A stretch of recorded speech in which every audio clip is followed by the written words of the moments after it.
You either do what the label say or get shelved, pretty much.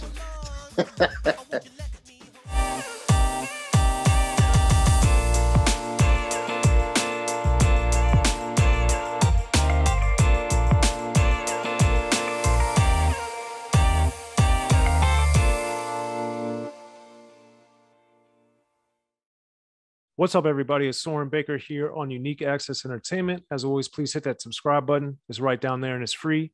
That enables us to keep coming to y'all as often as possible with as many interviews as possible. So please hit that subscribe button, like our content, share it, talk about it, be about it, each one, teach one. And we appreciate your support in getting us this far. Now, today for Cover Story, we have the honor and the privilege of being joined by Chuck Nice from 3 Times Dope. Thanks for coming through, sir. Oh, man. Glad to be here, man. Thanks, yeah.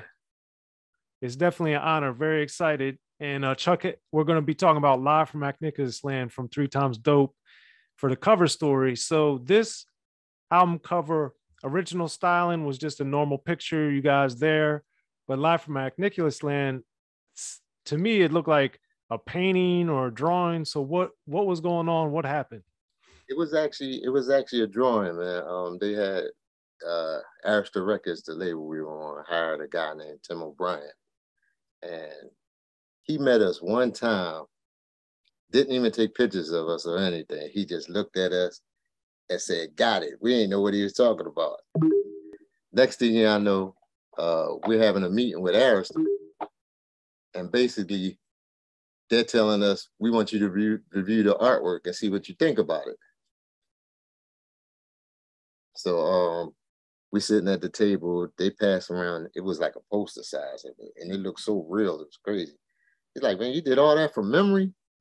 And he's like, "Yeah, like I got kind of like a photographic memory." We was like, wow, not only did he take our faces and make them look just like us, he put us in like kind of like Egyptian type setting, and he did the surrounding and everything that was on the cover. It was crazy. It was real hot.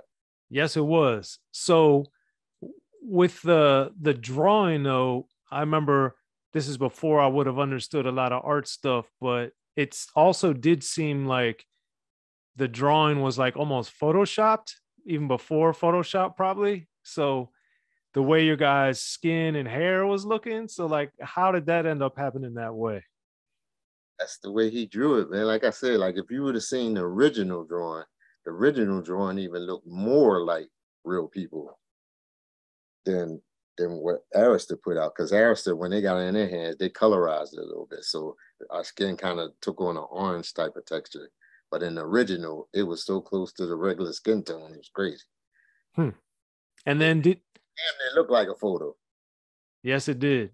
And then too, so the guy just gives you this drawing, and then did you guys like change anything other than the color part, or was it just that's just what it was?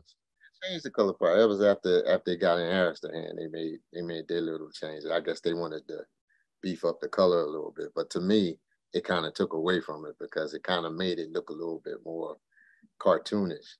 The way it was when it had the natural pigmentation, it looked more like it was actually a picture or something like that. Because he put the little Egyptian background in it and everything like that. Like if you even look at it, you notice E.S.T's watch that he drew on him is like a sundial. Like he just went crazy with it. So when you were first seeing all that, like what details stuck out right away, and then which ones, like the sundial, maybe it took you a little minute to kind of catch on to? I was looking at our faces because he had it looking just like us. Like I was really impressed with that. And because it was us, we know he only seen us that one time, didn't take any photos or anything, and did it all from memory, man. I was like, wow, this is a bad guy. He's a bad boy right here. Yeah. And then when you got to the back cover, that was more of a that was a photo, and I guess they superimposed the background, something similar to what was going on in the front. But that was actually a photo of her. And did you guys have say in that, or was that just a random one they picked, or what? But they showed us different photos, like which photos you want to use or whatever like that. We picked a particular photo, and then it became the back cover. But then they put all the other stuff behind us, making it look like it was the same theme as the front of the cover. And then with original styling, you guys were just, wearing like normal type of clothes and stuff, but even for the photo of Live from Acknickulous Land, it seemed like you had like suits or you were way more dressed up. Do you remember why you guys changed that or why you did it that way? Yeah, I remember exactly why, because everybody around that period when that album came out was going through a transition. It was like MC Hammer just went like diamond or some crazy sales like that. Then all of a sudden, all the record companies wanted that kind of radio type, music, so to speak. They want everybody follow, Hammer just went diamond. You got to make something more like this. You got to do it, Hammer wearing the baggy pants and suits and stuff like that. So a lot of the labels, creative departments, and the people that was, putting our clothes together for the sets, they just switched up on us because we had a more urban feel on the first album. Then when they switched up like that, it was like everybody was chasing this Hammer feel. If you remember, a lot of labels did that to artists that didn't really dress like that before. Like Kane, all of a sudden now he's smooth operator, suited down. They put us in suits. You know what I mean? Everybody kind of like got caught up in that mix, man. Everybody hated it, but they got caught up in it. Then it's like, either do what the label say or get shelved pretty much. Yeah, there's definitely a lot of that going on. But back to the cover itself with the I remember E.S.T has his name written out on his shirt. And then you also have like the 3XD, because I was always interested. You had 3D, 3XD, 3 times dope. So also on original styling, you had that too, and on the Greatest Man Alive, the singles. So why did you, in addition to the 3 times dope, often have the 3XD logo on the covers of stuff? Well, the 3XD is just abbreviation of 3 times dope. But originally, when we got signed, our name was 3D. We wasn't 3 times dope. What happened was they also signed a group called Canine Posse. And their logo was very similar to our K-9. Then you had 3-D. So Arista was like, one of y'all gonna have to switch your logo up. It happened to be us because K9 Posse was one of them was Eddie Murphy's brother. And they wanted the soundtracks to Eddie's movie. So it was like, whatever make you happy, Mr. Murphy, type of thing. So, Yeah, that's crazy how that happens. But shout out to This Beat Is Military. Can't you guys just come up with something else? And we sitting there trying to think, and they listened to the music. And then I think it was Once More Year to Dope stuff. At the end of one of the verses, E.S.T says, 3 times dope co-running the show. It was like, we'll just use that. And that was it. Funny how those things work out. What a lot of people didn't know, for back then, we had 2 record deals at the time. We was on Arista in the U.S., Arista Records, and we was on Warner Brothers overseas on a label they had, a hip-hop label they had called Baker's Banquet. And if you was to Google the album Original Styling, you'll see they use the same cover we had for Greatest Man Live in the US that says 3 times dope, they use for the actual album Original Styling. But instead of being black and white, it's kind of like a faded blue and white. And you see, but it got our name 3-D. They got the original name. So we was 3D over there and 3 times dope over here. Yeah, that's crazy. Okay.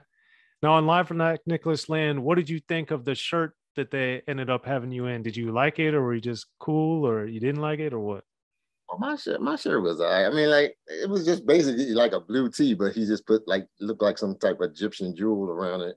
Like the thing you said that was on E.S.T shirt that had E.S.T, it was actually like a pendant, like a chain with letters of E.S.T on it. Like if you really look at it close. I mean, like they were trying to get that Egyptian feel, so it kind of looked like that, when they had the jewels around the neck and the gold, wristbands and stuff like that. So he followed the motifs. I thought it was pretty thorough, creative.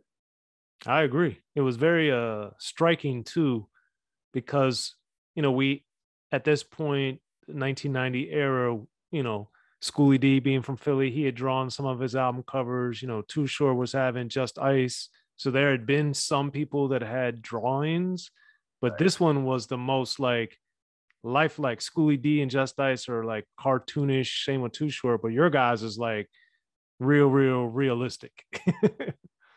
Yeah, he was dude. Tim Tim put his thing down. I couldn't even say nothing about it. When he passed it around, all of us was going away. He was like, "What do you guys think?" We're like, "Yo, this is hot." You know, we had no complaints. And did Arista ever explain to you why they wanted a drawing? No, And none of y'all asked? not at all. They set up a meeting for us to go meet the guy. We went. I think he had a loft or a studio apartment at the time. We met him one time. He asked us a couple questions and looked at us, and he said, "Got it." And were y'all in Philly or New York or somewhere else? I want to say it was in New York. I think it was Okay. in. I know it wasn't in Philly. Okay. Back when we was first starting, like they ain't let us do too much of nothing in Philly. We used to try to fight for it. They tried to make everything about New York. They didn't want to film no videos here. They didn't want to do any of that. Like everything was New York, New York. You know. All right. Well, now that you look back, what would you say is the legacy of the cover of Live from Acknickulous Land? I think the artwork kind of speaks for itself, man. Like it was the first time somebody really did detailed artwork like that. Like you said, people did cartoonish stuff, you know, kind of like motif type stuff, you know. But that one was actual. It was like you said, like a painting earlier. It was similar to a painting slash photo. Like it was really hot. All right, cool. Well, Chuck Nice, thanks for coming through the cover story, man. Really appreciate it. Oh man, appreciate you having me.